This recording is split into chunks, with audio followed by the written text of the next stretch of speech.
Working on my 68 C10 today, getting it ready for a new LS motor with the EFI, obviously, and the in-cab tank is definitely not going to work. So just mocking this up here and show you what all I did and what I used. I've found just a couple of write-ups on this particular fuel tank, and I'm kind of surprised because it actually fits pretty well. This is a Spectra tank. I bought it on Amazon for about $150. It's got the sending unit and fuel pump already in it. I believe it is baffled inside. It should work pretty well for an LS swap. Like I said, it's just kind of mocked up right now. Putting the finishing touches here on the brackets and stuff. The hardware, I got it at Lowe's. Just some 1-inch square tubing. I believe this is typically used for making signs or sign poles, something like that. It's got 3/8 holes in it, so it works out well. You got lots of different adjustments there. You can put your bolts and your all thread and stuff in there. I used tank straps for a 69 Camaro. So the tank is an EFI conversion tank for a 69 Camaro, specifically a 69. I don't know what's different between the 67, 68, 69, but this one was specifically listed for a 69 Camaro. And the tank straps as well. I think the tank straps for about $25, maybe $30, something like that. So between the tank and the straps and the hardware, I have $250, $300, something like that in this. And it should work pretty well. It's got a high pressure fuel pump in there. So this is the 1-inch square tubing. I haven't bolted this side yet. This cross member on these trucks is kind of crooked. They come that way. I believe it's for clearance on the track bar. I think that's the best reason I could come up with. I'm not entirely sure why, but that looks like it'll like a good reason. Anyway, so I will drill a hole and bolt this here. This one, since this is the closer side to the tank, I ran the eye bolt there all the way through, and I'll actually use it to anchor there. And then this one is in the exact same hole as that is on the square tubing, and you can see how much further back this part of the cross member is. It's an inch and a half further back, or further forward rather. Then on the back, just some all thread. I bought way too much. I bought two 12-inch pieces. I could have gotten away with one 12-inch piece, or maybe even maybe one 6-inch piece. I don't know. And anyway, they're cheap enough. So it fits in there. Fits pretty good.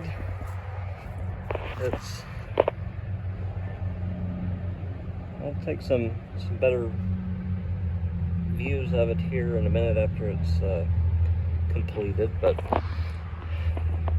if you've got a stock height truck, or even a 4-wheel drive one that's lifted or something, this would work well. I don't know if it hangs too low for a bagged truck. I have a 4-inch drop spring on this on the rear. I've got quite a bit of room for the bump stop still. That's some kind of ugly weld on that, isn't it? But there's tons of ground clearance, like, I don't know, probably 12 inches or more there. This is an odd truck as well. You can see where the fill is. I just knocked something down, or the cat did. Typically on a US spec C10 like this is a 68 model, you would have a license plate right here, and you would just cut a hole there and use a flip down license plate bracket to get to your fill. This one, however, is a Mexican market truck. Down here in the south, I'm in Texas. It's still an odd sight here to see a truck like this one.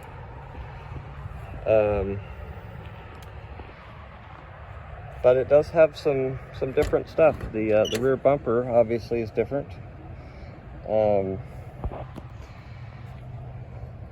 see. You can see some of that. It's in Spanish and stuff there. It's a little odd. It's an odd truck. So the gauges are in Spanish. You got kilometers per hour on the speedometer. All of these trucks were granny 4-speeds on the floor. 250 straight 6 engine. They were all short beds that I'm aware of. I've yet to see a long bed version of this particular truck. And I'm sure there were some options you could get. This one looks like all it ever came with was a radio. And that could have just been added later on, or something. Somebody has cut a couple of holes in the door. Not too happy about that, but it does not have AC or a heater. Nothing. It doesn't have anything. You get the vent windows. That's what you get. And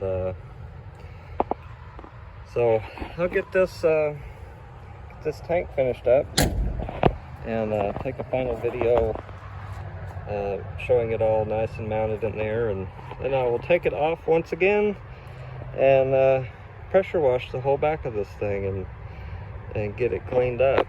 I'm also might notice the custom work there on that shock cross member. I don't know, assuming that was rusty or something. I don't know. I've got a new tubular style from CPP coming. See, I got the CPP springs on there, and the CPP track bar. So it was supposed to be delivered yesterday, and naturally it didn't come. So that might be a video for another day. So anyways, let me get this finished up, get this all thread cut, get these square tubing pieces cut and bolted in place, and I'll get the video back on, and we'll get a look at the final product. Alright, so I got this thing basically finished up, got it pressure washed, took some paint off the cab there. Just got a quick rattle can paint job on it. I didn't paint that middle cross member, so like I said earlier, I've got a new one coming, so that'll be coming out and getting replaced. New shocks as well, and probably some new trailing arms in the future too. These don't look very good. Anyway, the tank, you can see I got the square tubing cut.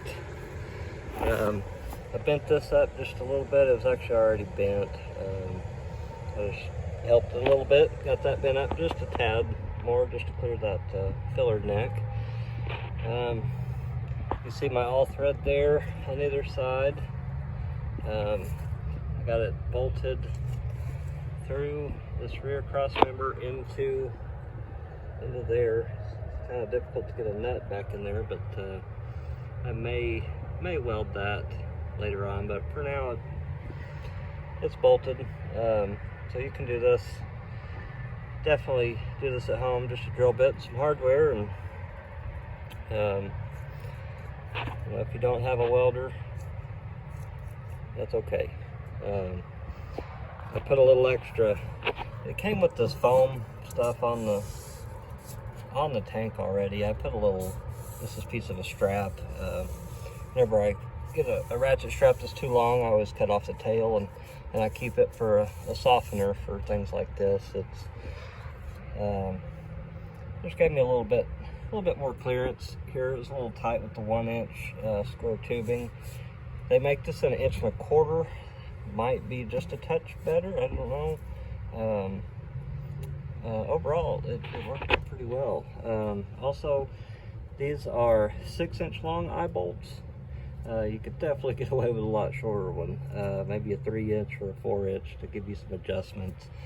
But you can see I basically maxed them out. But you know, it works. A lot of adjustment there. If I ever needed to take the tank down, I have lots of thread there that I can let it way down and make it a lot easier to get it out of the truck. You can also see where I had to bolt this side, the left side, in here, where that one, the eye bolt is actually holding that piece up. It's kind of it's sucked up in there and holding that together. So because the cross member obviously is crooked here. Overall, it works pretty good. It doesn't hang down too low. It's not bad.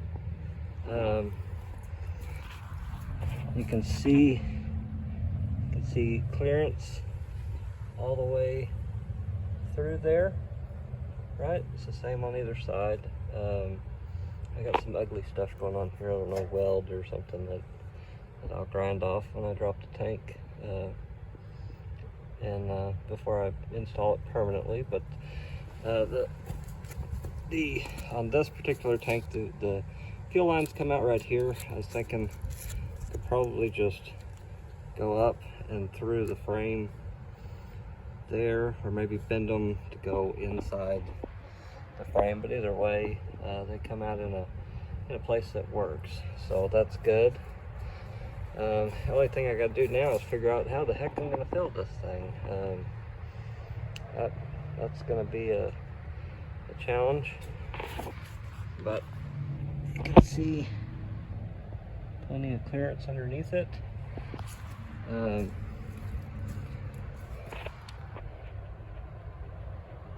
See that bolt right there? That bolt needs to come out. A little screw or rivet head right in here needs to come out, but clearance all the way through. So 1-inch square tubing does work. It will work. And it's not too bad. So these are all pieces I got at Lowe's, all the hardware. You just need the tank and the straps for a '69 Camaro. And these come 36 inches long. You only need about, I think these are about 26, 27 inches long here. So you'll have to cut those off. So, you know, a grinder with a cutting wheel, some all thread, a couple of nuts and bolts, and Camaro tank in your 68 C10. And it has in-tank fuel pump, high pressure, new sending unit, everything. It works well, or it fits well. We'll see how well it works when I get the motor in. But there you go. Whenever that cross member comes in, I'll make a video of replacing that. That looks fun. These rivets look really fun to get out, and there's some on the inside there too. So yep, great. All right, stay tuned.